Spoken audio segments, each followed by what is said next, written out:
Hello అండి, అందరికీ నమస్తే. Welcome to mini vlog. నేను ఈరోజు లంచ్లోకి లాంగ్ బీన్స్ కర్రీ చేస్తున్నాను.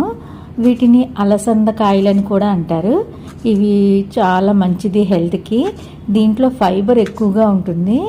ఇది క్యాన్సర్ కణాలను కూడా రాకుండా చేస్తుందంట.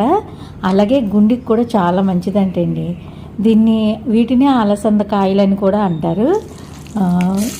ఈ మధ్యన ఇవి ఎక్కువగా తీసుకొస్తున్నాను మార్కెట్ నుంచి. దాంతో నేను కర్రీ చేసుకుంటున్నాను లంచ్లోకి. అలాగే నేను పాలకూర పెసరపప్పు కలిపి చేస్తున్నాను.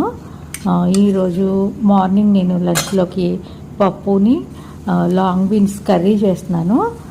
తాలింపు వేసుకుని ఉల్లిపాయలు వేగిన తర్వాత కొద్దిగా పసుపు, కారం, ధనియాలు, జీలకర్ర పొడి, అలాగే టమాటా కూడా వేసాను నేను.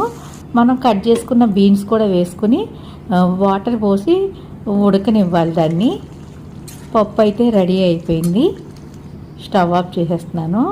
అలాగే టీ కూడా పెట్టుకుంటున్నాను. నేను మార్నింగ్ టీ తాగుతాను కంపల్సరీగా. నేను ముందు వాటర్ తాగుతాను. వాటర్ తాగిన తర్వాత మాత్రమే టీ తాగుతాను నేను. చివరిగా మనం బీన్స్లోని నువ్వుల పొడి వేసుకోండి. కర్రీ చాలా బాగుంటుంది. కర్రీయే కాదు, ఫ్రై కూడా చేస్తారు. నేను నువ్వుల పొడి వేసి కర్రీ ప్రిపేర్ చేసి లంచ్ బాక్స్లో పెట్టేశాను.